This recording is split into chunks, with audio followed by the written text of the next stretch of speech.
These are the tips and tricks that I wish I knew before starting to play Limbus Company.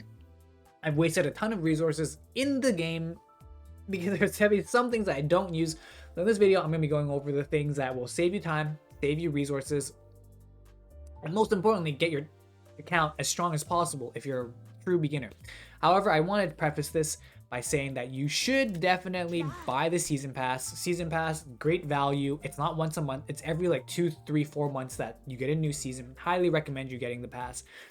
And this strategy works best if you have the season pass. If you don't, you can still do this, but you're going to be 3 times slower. Okay.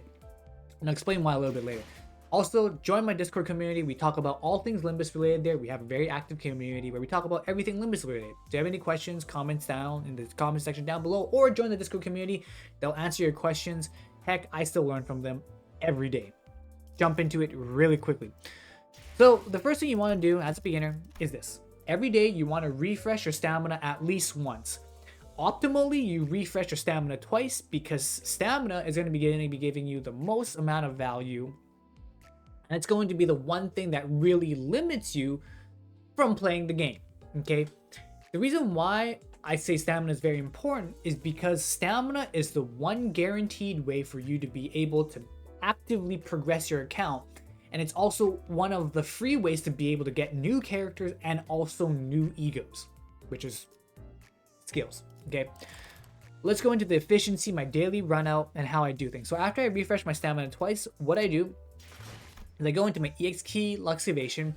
I'll go into normal EXP Luxivation and I'll clear it normally. And I'll go into my thread dungeon and do skip battle, skip level 50. By skipping at level 50 3 times with a daily bonus, I get 45 threads. With EXP, I get like, I think 333 or 444 or 222 of each EXP, doesn't matter. But the reason why I do it this way is to be able to finish my dailies. The dailies are assemble 1 module, clear EXP dungeon once, clear thread dungeon once, clear any stage twice, defeat 10 enemies. Defeating 10 enemies is done by doing the EXP dungeon, so that's why my daily routine is log on, hop on, refresh my stamina twice, go to drive, play 1 normal dungeon of EXP, and then I go into threads and skip threads. The reason why I skip threads is because, number 1, you get more resources, and number 2, I really don't like fighting these guys because they take a lot of time, and doing it 3 times manually is actually a lot of effort. It's just time that I really don't want to spend doing that specifically, okay? But then, how do you progress your account? John, what do you do? You know, if you're a brand new beginner, what are you supposed to do? Okay. Let me explain. As a brand new beginner, you want to be able to build a team that can get you as far as you humanly can without wasting your resources. And you want to use characters that you're always going to use, okay? And get the most value out of each of your characters. So in order for you to level up a character, so let's use him for example, to level up a character that's 3 stars all the way to up to 4, level 50, you need 250 threads and 50 shards to up to 4, and you're also going to need 400 shards to spark it. And what I mean by spark is get 400 shards of a specific character, and then you can get the character for free. So what does that look like in terms of resources? Well, in order for you to get threads without converting any shards to threads, in order for you to get threads, you're gonna have to go to Mirror Dungeon. Mirror Dungeon, without the weekly bonus, each normal Mirror Dungeon run is going to give you 45 EXP, Battle Pass EXP here. What that means is if you do 2 Mirror Dungeons, you're gonna get 90 EXP. That means you're gonna level up your pass level 9 times. 9 times pass level means you're gonna get these rewards 9 times. And we're assuming you have the season pass. 9 times 3 is 27. What does 27 boxes look like? Well, 27 boxes, these boxes right here, allow you to use these boxes to be able to get shards of any character. So if you use 25 shards on, say, Faust right here, I'm gonna get about 50 shards for her. So that means if I do about 200 Yeah, if I do about 200 boxes, I'm gonna gain about 400 shards. Now, 200 boxes, what does that look like? Well, in order for you to get 400 shards, which is about 200 boxes, well, if 2 runs equals if 2 runs equals 27 of these boxes, and let's just say round it down a little bit, so 25 boxes, that means 25 boxes is gonna give me 50 shards, roughly 50 shards. That means I'm gonna do those 2 runs 8 more times, so that means 16 more normal runs will give me 400 shards, and 400 shards is a character. So that means if I do 16 normal dungeon runs, I'm gonna be able to gain, well, a brand new character for free. But the one thing limiting your account is going to be stamina, because every time you do mirror dungeons, let's just hypothetically go into it right now. Let's just use a random team. Let's just say confirm. Let's just enter, confirm, refuse gift, confirm, and let's just jump into it. And I'm gonna like exit out, right? I'm gonna give up. I'm just gonna give up the battle right away. Sure. Then let's just go to forfeit, confirm, claim rewards. Each mirror dungeon is going to cost you 5 Enkaphilim module, okay? Regardless of what it is, each completion of the mirror dungeon is going to cost you 5 Enkaphilim modules. So that means if you wanted to do 16 mirror dungeon runs to get 400 shards, 16, okay? 16 times 5 of those bad boys, 16 times 5 modules, you're going to be looking at 16, 5, you're going to be looking at 80 modules here. So in order for you to be able to get a character, 400 shards worth of characters, you're going to need to do 80 modules of resources to be able to farm all of that. So what does that mean? That means the biggest thing that's going to be holding you back everywhere is lunacy. But don't get me wrong though, that's just to get the character, that's just the uptype 4. You also need to factor in that your characters are going to need to level up. Okay, you're gonna need to use your characters to level them up to level 50. Here's the thing though, I do not recommend leveling up your characters to level 50 because in the beginning of the game you're not gonna have a lot of resources. So what do I recommend? Get 6 characters that you're gonna play with to level 30 and then upgrade those characters from level 30 on. And you want to focus on those 6 characters specifically. The reason being is if you don't focus on the 6 characters specifically, you're going to be spreading your resources very thin. So let's jump into which characters that I recommend you build. Personally speaking, if you wait 3 months, I would personally recommend building a sinking team.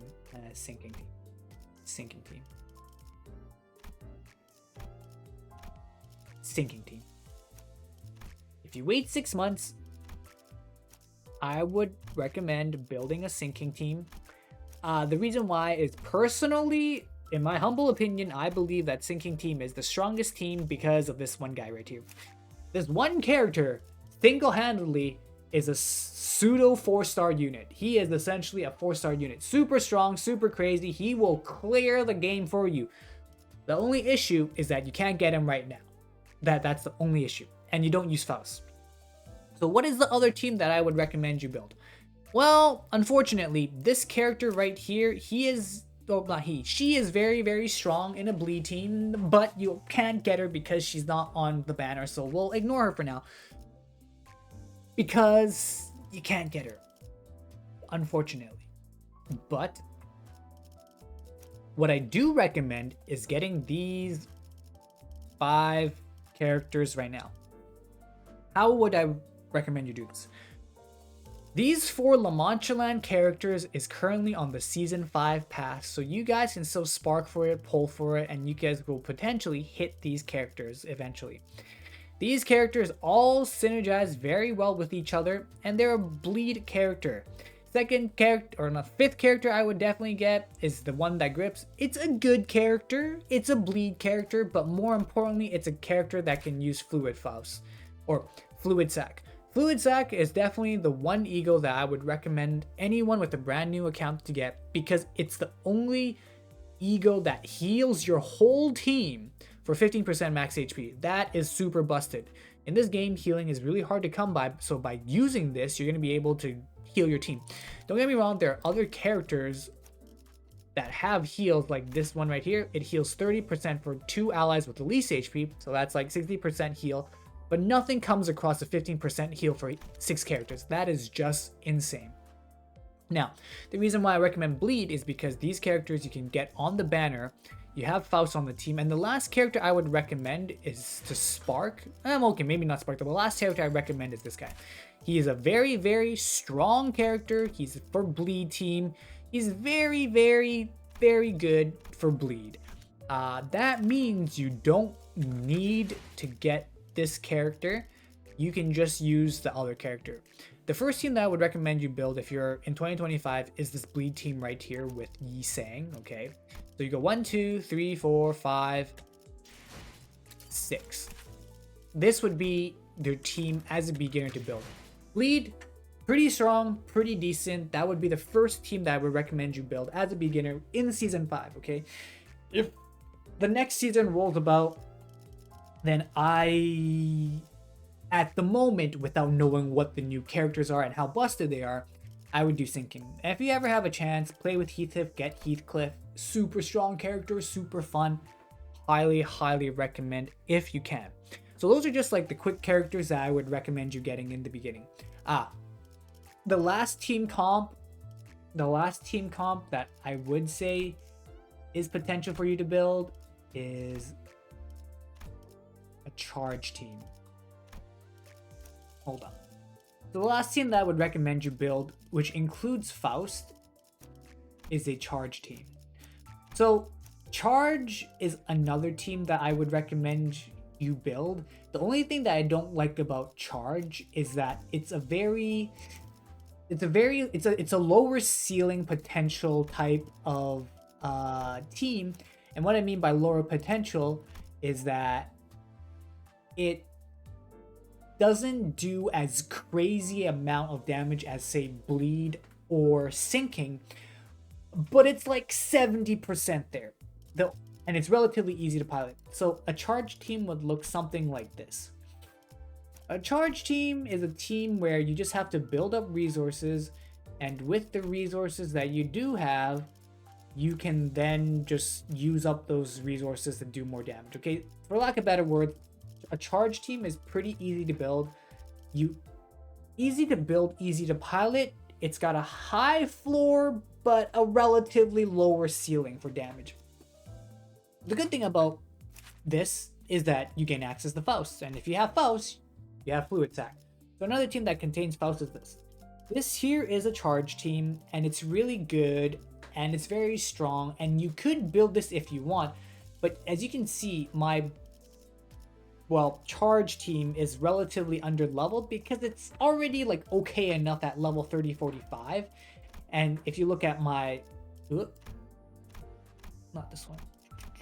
my Sinking team, these guys are a little bit higher level, right? And then if you take a look at my Bleed team, my Bleed team is a little bit higher level on average. So those are just like a few teams that you can definitely look into. You can look into Bleed for sure for season 5. You could take a look into Charge as well potentially, but I'd focus on Bleed first unless you like how Charge plays. And if season 4 rolls about, you can do Sinking. Now, the last but not least, at least tip that I'd recommend is going into the dispense and taking a look at egos on what you want. The reason why is not all egos are built equally. Some egos are better than others. For example, For example, okay, hold up. For example, if I go to Sinners right now, and I go to Gregor, and let's just say I go to his ego. No, not that one. Ego. And let's just say I wanted to upgrade this ego, right? This ego is at tier 1. But if you take a look at it, it hits 5 people. It's tier 1. Let's just say I want to upgrade it. So that's 30 threads. So that's 30. That's 80 threads. It's 110. So it's 110 threads to get to level 3. And then for me to up tie, like maximum up tie, I need 100 threads and 150 here. So that means for up tiering 4 skills specifically, you need 110, 210. Hold up, this is, oh god, this is 250 right here plus 110. You need like 360. 360 threads and shards in total to be able to up tie 4 a skill. So just so you're aware, to up tie 4, it is super like resource dependent. So just because you can upgrade these to level 4 doesn't mean you should. To give you an example of something that I regret like upgrading to up tier 4, Lantern, so useless. I never use Lantern. Like up tiering this to 4, complete waste of resources. Upgrading like these guys to like 1, 2, 3, 4 to like level 3, also a waste of resources because I don't use it. Like I literally don't use it. If we go to ego, same thing. Actually that's not true. I use this, and I use these two quite a bit. So those were worth using. But this is what I mean when I say it's very easy to waste a lot of resources, because you can up tie 3 things, but you actually waste a ton of resources by not effectively managing your resources well. Anyways, you guys, I hope this video helps. This was just a very quick things, tips and tricks that I wish I knew before starting the game. Definitely a lot to be desired. We'll do another video about full team building, doing some runs, showing you guys how strong different team comps are. But I hope you guys enjoyed the video. Guys, join my Discord community because we talk about all things Limbus there. The links in the description down below. Very active community. Join that. It's really cool. And I will see you guys until the next time. John Panio signing off. I'll see you guys later. Bye-bye for now.